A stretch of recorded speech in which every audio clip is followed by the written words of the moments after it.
محترم ناظرین السلام علیکم۔ حضرت موسیٰ علیہ السلام اللہ رب العزت کے جلیل القدر پیغمبر تھے۔ آپ علیہ السلام کو اللہ رب العزت سے ہم کلام ہونے کا شرف بھی حاصل تھا۔ ایک مرتبہ حضرت موسیٰ علیہ السلام جب کوہ طور پر اللہ رب العزت سے ہم کلام ہوئے تو انہوں نے اللہ تبارک و تعالیٰ سے پوچھا کہ جنت میں میرا ہمسایہ کون ہوگا؟ تو اللہ رب العزت نے فرمایا کہ فلاں شہر کا قصاب جنت میں تمہارا ہمسایہ ہوگا۔ حضرت موسیٰ علیہ السلام کو یہ سن کر بڑا تجسس ہوا کہ وہ قصاب آخر ایسا کون سا عمل کرتا ہے جس سے اس قصاب کو اتنا بڑا رتبہ حاصل ہوا ہے۔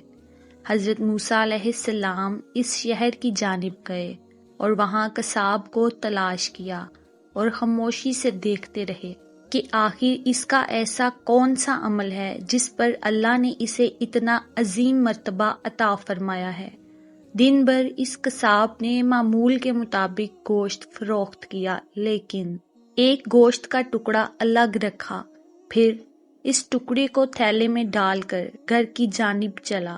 حضرت موسیٰ علیہ السلام بھی اس کے پیچھے پیچھے اس کے گھر تک گئے۔ پھر حضرت موسیٰ علیہ السلام نے اس قصاب سے اس کا مہمان بننے کی گزارش کی، جو اس نے باخوشی قبول کر لی۔ حضرت موسیٰ علیہ السلام اس کے ساتھ اس کے گھر کے اندر تشریف لے گئے تو اس شخص نے لائے ہوئے گوشت کو اچھی طرح پکایا اور پھر چند بوٹیوں کو اپنے دانتوں سے چبا کر نرم کیا۔ پھر گھر کے اندرونی حصے میں چارپائی پر لیٹی ایک بوڑھی خاتون کو اٹھایا، اسے پیار سے کھانا کھلایا اور اس کا بستر وغیرہ سیدھا کیا۔ پھر اس بوڑھی خاتون نے اس قصاب کے کان میں کچھ کہا جس پر وہ مسکرا دیا۔ قصاب نے اس عورت کو بستر پر لٹایا اور خود کمرے سے باہر آ گیا۔ پھر اس نے حضرت موسیٰ علیہ السلام کو کھانا کھلایا۔ کھانا کھانے کے بعد حضرت موسیٰ علیہ السلام نے اس سے دریافت کیا کہ بستر پر لیٹی ہوئی خاتون کون ہے اور اس نے تمہارے کان میں کیا کہا تھا؟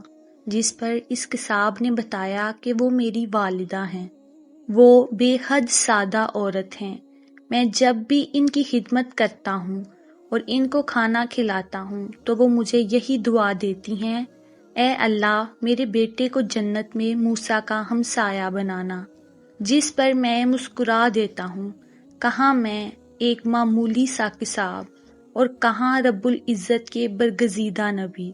اس پر حضرت موسیٰ علیہ السلام نے فرمایا کہ میں ہی موسیٰ ہوں اور مجھے اللہ نے بتایا ہے کہ تو جنت میں میرا ہمسایہ ہوگا، یہی سن کر میں تمہاری زیارت کے لیے آیا ہوں۔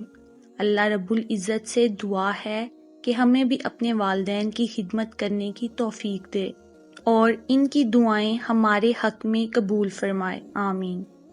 امید ہے آپ کو آج کی ویڈیو پسند آئی ہوگی۔ مزید ایسی ویڈیوز دیکھنے کے لیے میرے چینل کو سبسکرائب کریں۔ شکریہ۔